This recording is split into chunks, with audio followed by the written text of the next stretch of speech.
فبأي آلاء ربكما تكذبان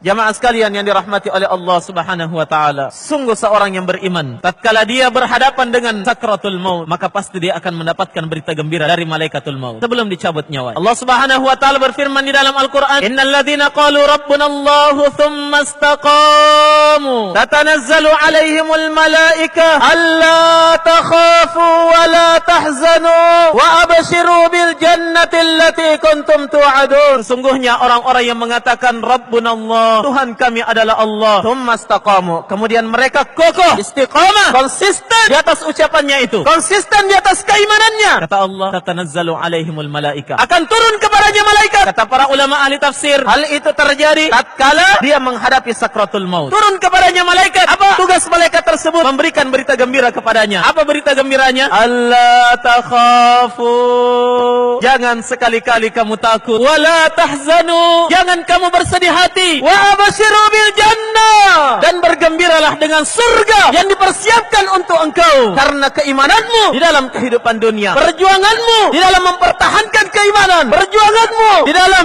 menghadapi berbagai macam cobaan. Tatkala engkau berada di dalam kehidupan dunia, bergembiralah, la takhafu, jangan takut, wala tahzanu, jangan bersedih hati. Kata Syekh Muhammad bin Shalih Al-Utsaimin rahimahullahu taala, jangan kamu takut dari peristiwa yang akan kamu hadapi berikutnya, karena engkau adalah orang yang beriman, engkau adalah orang yang istiqamah. Wala tahzanu, dan jangan kamu bersedih hati. Maksudnya, jangan bersedih hati dari amalan-amalan yang luput darimu di masa lalu, disebabkan karena engkau adalah orang yang beriman, istiqamah di atas jalan Allah Subhanahu wa taala. Hadirin jamaah sekalian yang dirahmati oleh Allah Subhanahu wa taala, akankah kita salah satu di antara orang-orang yang beruntung itu? Akankah kita salah satu di antara orang yang akan mendapatkan berita gembira dari malaikatul maut? Perkara ini yang belum tentu bagi kita jemaah. Saya dan antum seluruhnya, saya dan bapak-bapak sekalian belum tentu menjadi orangnya, tapi yakin insyaallah taala selama kita istiqamah di atas keimanan ini, bersabar di atasnya, kita berharap semoga kita pun mendapatkan berita gembira dari malaikatul maut sebelum kita meninggal. Jemaah sekalian yang dirahmati oleh Allah Subhanahu wa taala, di dalam ayat yang lain Allah Subhanahu wa taala berfirman, tatkala seorang yang beriman berada di ambang kematian, bersiap untuk kembali ke haribaan Allah Subhanahu wa taala, mempertanggungjawabkan setiap amalan yang telah mereka lakukan dalam kehidupan dunia. Allah Subhanahu wa taala berfirman di dalam Al-Qur'an tentang mereka. Allah berseru kepada mereka, ya